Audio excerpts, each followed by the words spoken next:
এক ধরনের ন্যারেটিভ অনেকে বলার চেষ্টা করছেন সোশ্যাল মিডিয়ায় যে এরা আসলে বিএনপির সাথে যেতে চায়, জামাতের সাথে যেতে চায় না। বিষয়টা কিন্তু তা না। আমরা গুপ্তচর বৃত্তি অন্য দলের ভিতরে এইটা যে জামাত ইসলামী করে, এটা বা ছাত্র শিবিরও করে, এইটা মোটামুটি যারা পলিটিক্যাল এরিনাতে যারা রয়েছে এক্সপেরিয়েন্সের মাধ্যমে তাদের এই উপলব্ধিটা রয়েছে। এই জায়গায় হয়তো বাস্তবতার প্রেক্ষিতে চিন্তা করা হয়েছে, সেটি হচ্ছে যে আমাদের ধরুন প্রত্যেকটা আসনে এজেন্ট দেওয়ার মতো লোকবল আছে কিনা, প্রত্যেকটা নির্বাচন করার জন্য যে পরিমাণ খরচ করতে হয়, অর্থাৎ আপনার ধরুন একেবারে নির্বাচন কমিশন যেই লিমিট দিয়েছে, অধিকাংশ ক্ষেত্রে আসলে সব দলই এর চেয়ে অনেক বেশি খরচ করে, কিন্তু ওই লিমিট পর্যন্ত খরচ করার মতো সক্ষমতা আমাদের রয়েছে কিনা এটা একটা কনসার্ন ছিল। সেই জায়গা থেকে অনেকেরই এক ধরনের এরকম আশঙ্কা ছিল যে যদি আমরা এখন এই নির্বাচনটা এইভাবে আন্ডার প্রিপেয়ার্ড ভাবে যাই, তাহলে হয়তো এটা এমন একটা ইমপ্রেশন ক্রিয়েট করতে পারে যে জনগণ আমাদেরকে প্রত্যাখ্যান করেছে। কিন্তু সবসময় জনগণ সমর্থন করলেই যে আসলে ওই ভোটের রেজাল্টে এটার প্রতিফলন ঘটে তা না। তার কারণ হচ্ছে আপনার ওই এজেন্ট দিতে হবে, ঘরে ঘরে থেকে ওই ভোটারদেরকে, আপনার ভোটারদেরকে কেন্দ্রে আনতে হবে, আপনার ভোটারদেরকে যারা বাধা দিবে সেটা আপনার আবার প্রতিহত করতে হবে। এই জায়গা থেকে একটা চিন্তা ছিল। এর বাইরে আরেকটা চিন্তা হয়তো ছিল, সেটা হচ্ছে যে নিরাপত্তা সংক্রান্ত, যে হয়তো একটা বড় জোটের সাথে থাকলে আপনি হয়তো মোর সিকিউর, কেননা হাদি হত্যাকাণ্ড যেটা আজকে আহ্বায়ক নাহিদ ইসলাম বলেছেন, এটা তাদের কাছে এই প্রায়োরিটিটা বেশি ছিল এবং ওনারা হয়তো মনে করেছেন যে সংসদে কিছু আসন পেলে ভবিষ্যতে দল গড়ার ক্ষেত্রে সেটা হয়তো বেশি সহায়ক হবে, এটা ওনারা ভেবেছেন। কিন্তু সেই জায়গা থেকে আমাদের আরেকটা কনসার্নের জায়গা ছিল, সেটা ধরুন প্রথমত আমরা চেয়েছি একলা থাকার জন্য, নিজস্ব পলিটিক্সের নির্মাণের জন্য।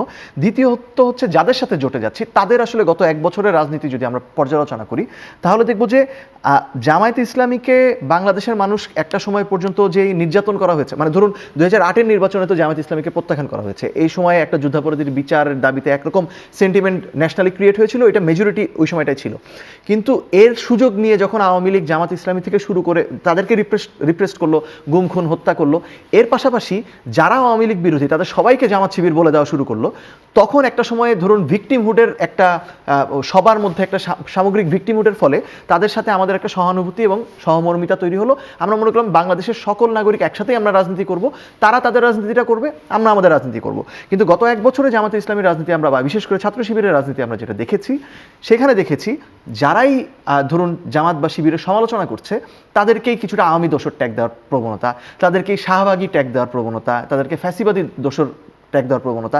এই প্রবণতার মাধ্যমে আমরা মনে করছি যে ওই যে একটা অল্টার ইগো মনে হচ্ছে যে আওয়ামী লীগের, যে আওয়ামী লীগ একটা বয়ানে অন্যদেরকে আদারাইজেশন করতো এবং সবাইকেই ধরুন জামাতের সমালোচনা করলেই জামাতের সমালোচনা করলেই ভারতপন্থী হয়ে যাচ্ছে, দিল্লির দালাল হয়ে যাচ্ছে, এই ধরনের একটা অবস্থান তৈরি হয়েছে। পাশাপাশি ধরুন যেই কনসার্নটুকু আজিজ ভাই বললেন সেটা আমাদেরও রয়েছে, যে গুপ্তচর বৃত্তি অন্য দলের ভিতরে এইটা যে জামাত ইসলামী করে, এইটা বা ছাত্র শিবিরও করে, এইটা মোটামুটি যারা পলিটিক্যাল এরিনাতে যারা রয়েছে এক্সপেরিয়েন্সের মাধ্যমে তাদের এই উপলব্ধিটা রয়েছে।